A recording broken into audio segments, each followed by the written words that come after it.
Assalamualaikum warahmatullahi wabarakatuh. Perkenalkan, di sini kami dari kelompok 4 akan mempresentasikan hasil kerja kami tentang hidrosfer dan siklus hidrologi. Berikut kelompok kami. Dan saya sendiri, Aulia Nur Rasyid, T 2019-165.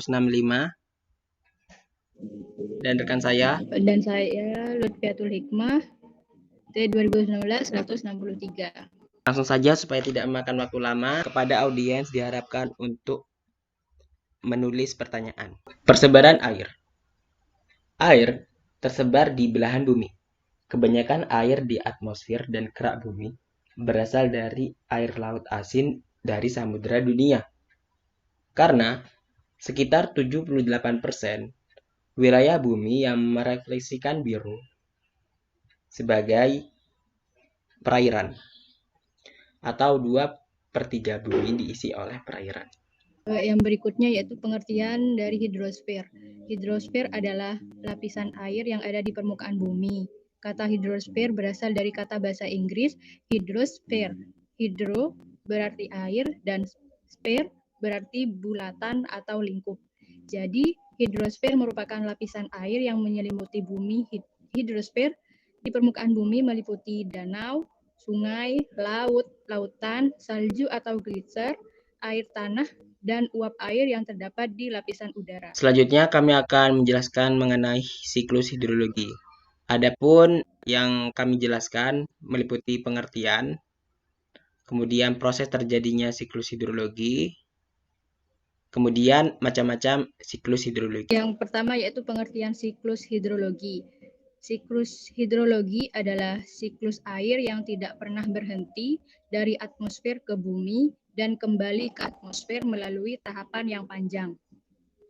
Pemanasan air laut oleh sinar matahari merupakan kunci proses siklus hidrologi tersebut dapat berjalan secara terus-menerus. Kemudian proses terjadinya siklus hidrologi. Yang pertama ialah evaporasi, yang kedua ialah kondensasi, yang ketiga adveksi, presipitasi, runoff, kemudian filtrasi. Siklus ini terus-menerus terjadi. Yaitu evaporasi. Evaporasi ini adalah air-air yang tertampung di badan air seperti danau, sungai, laut, sawah, bendungan atau waduk berubah menjadi uap air karena adanya panas matahari. Yang kedua ialah kondensasi. Uap air naik hingga mencapai suatu titik ketinggian tertentu, berubah menjadi partikel-partikel es berukuran sangat kecil melalui proses kondensasi. Ya, di mana matahari sangat penting sehingga menyebabkan pemanasan dan penguapan. Berikut gambarnya seperti ini. Dia penguapan kemudian menjadi uap air. Nah, ini disebut sebagai kondensasi. Yang berikutnya yaitu advekasi. Advekasi adalah proses perpindahan awan dari satu titik ke titik lain dalam satu horizontal akibat arus angin atau perbedaan tekanan udara. Gambarnya seperti ini ya, antara uap air dengan awan. Nah, tanda panah. Nah, di sininya ini namanya proses adveksi. Kemudian selanjutnya yaitu prepitasi, yaitu proses mencairnya awan akibat pengaruh suhu udara yang tinggi. Pada proses inilah hujan terjadi. Butiran-butiran air jatuh dan membasahi permukaan bumi, yang kita sebut sebagai hujan. Yang kelima yaitu runoff.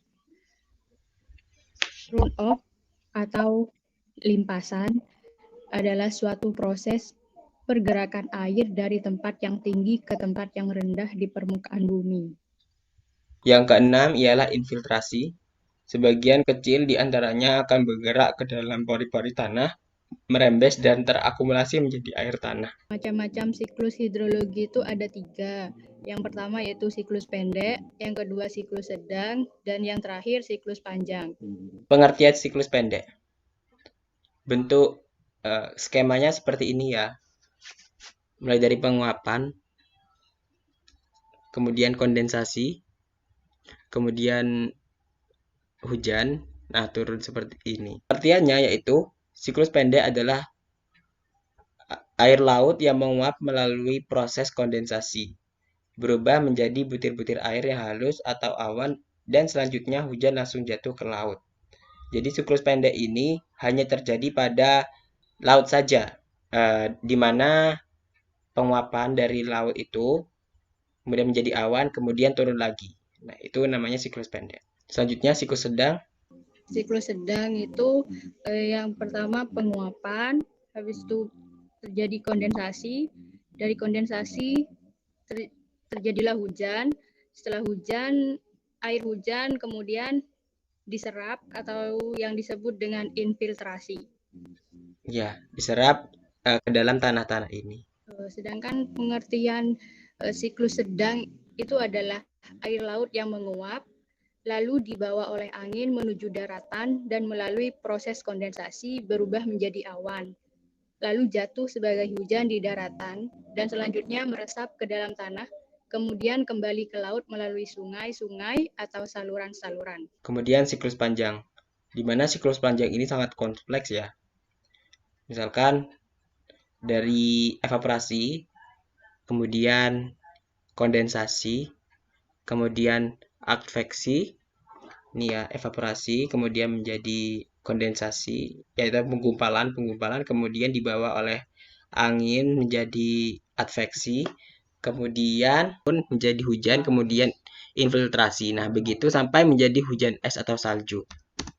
Untuk pengertiannya ialah air laut yang menguap setelah menjadi awan melalui proses kondensasi lalu terbawa oleh angin ke tempat yang lebih tinggi di daratan dan terjadilah hujan salju atau es di pegunungan-pegunungan tinggi. Bersama-sama menjaga air untuk masa depan semua. Terima kasih kepada kalian yang telah menonton video kami.